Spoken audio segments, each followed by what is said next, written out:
And if I had my hearing aid in and they came over to the bed, I said, "Don't scream in my ear." When I didn't have it in, I said, "I can't hear you." It was lots of fun.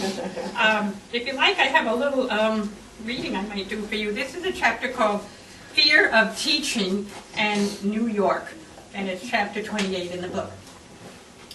The kids lost me in the Norman Bird Sanctuary in 1984. The kids I'm talking about were the 7th graders in my science class. It was a field trip, and the class and I were walking through the woods in the sanctuary looking for wildlife and enjoying being out of doors, away from the classroom in spring, when someone got the bright idea that it might be fun to play a trick on the hard-of-hearing teacher. Suddenly, I found myself rushing through the nature preserve, trying to find 15 preteens who were my responsibility. As I raced through the woods in a state of agitation, all I could think of was that my own 2 kids were home waiting for me to take them to the orthodontist, and I was here after school hours trying to find some kids whose idea of a joke was to drive their teacher nuts. The headmaster called, the kids were eventually found, and I went home late to my family, feeling mortified, embarrassed, and hurt. This was the episode that made me decide against continuing my teaching career. By the end of that year, I had given up teaching and tried to figure out what I was going to do with the rest of my life to support my children and myself. I was greatly affected by the incident, and even more torn by the fact that my hearing was worsening and I didn't know what I was going to do next to survive. Eventually, I got over that hurdle and moved on with my life. Teaching had been a challenge for me, as I struggled every day to listen to the kids in the classroom and then collapsed on the couch from exhaustion after getting home every night. I loved the concept of teaching and helping children learn, but I was limited by my physical capabilities. New York was incredibly noisy when Myron and I went there during the winter on our annual Santa Claus trips on the holiday train. It was hard on our hearing aids as the background noise of cars, cabs, and trucks would overwhelm us. Inevitably, Myron and I would start arguing as we sloshed through the snow and ice and the harsh wind and cold, trying to find our way around the city. It was hard to tell where the noises were coming from and to avoid being run over by fast taxis and cars that we couldn't hear coming. Myron would become disoriented, and I would be left trying to find the way and deal with his confusion as well as my own. I really didn't like going to New York anymore. That was too bad, because one of the things I enjoyed while growing up in New Jersey was going into Manhattan to a play, or shopping, or visiting Rockefeller Center. It had now actually become frightening for me to go to New York, and I stopped going on the holiday trips because they were too stressful. This year, my battles with both teaching and New York were finally over. After my implant, I began to hear so much better, not perfectly like normal hearing people, but probably more like someone with a moderate loss. It felt good enough for me, however, as I was doing fine, so I had my teaching certificates updated after not having used them for 25 years. I registered to substitute teach in a couple of towns and waited for the phone to ring. My first call came at 8 o'clock, and they asked if I could get to the elementary school by 9 o'clock. I said yes, quickly showered, dressed, and then hurried down the highway to the school. It had been 25 years since my last experience teaching, yet the burdensome feelings from the past were coming to the surface, and I felt nervous and jittery. How did I know I could do it this time? The attractive, efficient young principal walked me to the classroom and explained a little about the class. An aide was reading to the 17 children when I arrived in the room. It was time for the aide to leave. Now I was alone, looking down at those 17 sweet little faces sitting on the rug that were entirely my responsibility for the whole day.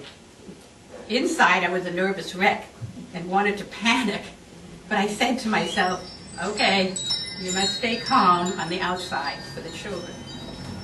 There had been no time to read the substitute guide. I had no idea what the methods were this school used to keep order in the classroom. On the desk was a stack of directions left from the teacher, and in front of me were the little faces with short attention spans, I imagine. Earlier, I had heard someone mention that there had been a fire at the school yesterday. Oh dear, I thought. This was the elementary school with the fire that was on the news last night. So, my family therapist background reemerged, and I decided that these kids needed a chance to talk about and process the fire. The children raised their hands and were glad to explain the many features of the story of the fire to me. Then I looked down in front of me to a face I hadn't seen, and this small boy sat there with tears running down his face. I want to talk about the fire, his tiny voice whispered, as I asked him to repeat what he said. When I heard what he said the second time, I assured him that he would also have a turn to tell us about the fire. Then, with the assistance of another boy, who was being so helpful, I believe he thought he was the teacher himself, that I realized we were supposed to be completing a lesson about letters on the board. I thanked him for his help and referred to the teacher's plan as I introduced the lesson. To keep the children's attention, I resorted to adding a little sign language lesson into the mix. So far, I could hear the little voices. Good. I was not used to teaching the little ones, as most of my experience had been with middle schoolers and high school students. I was hanging in there. Soon we had a few more lessons, and it was time to take the children to recess and lunch. As we walked down the hallway, I felt a tiny hand in mine from a sweet little boy with no hair on his head and a darling smile on his face. After lunch, the music teacher came for the kids, and I had time to read the lesson plans and the substitute guide. The nurse called to tell me about the child with the peanut allergy, and to be sure to check all the snacks of the kids. Eventually, it was time to make sure the kids got on the right school bus in the fleet of 6 buses assigned to this class alone. While rounding up the children, I heard a few, "Are you coming again?" And then I felt some goodbye hugs.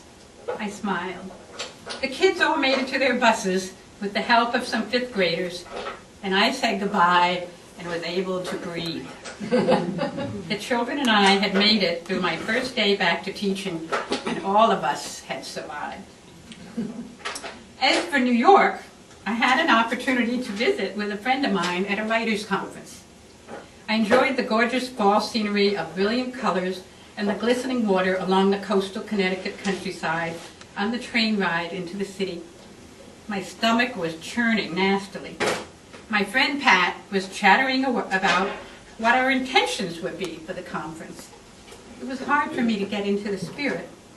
I explained to her what we would have to do when we reached Penn Station, as she was not familiar with the city. When we arrived and stepped out into the street, pulling our rolling bags behind us, I noticed the city noise, but I also noticed that it was bearable.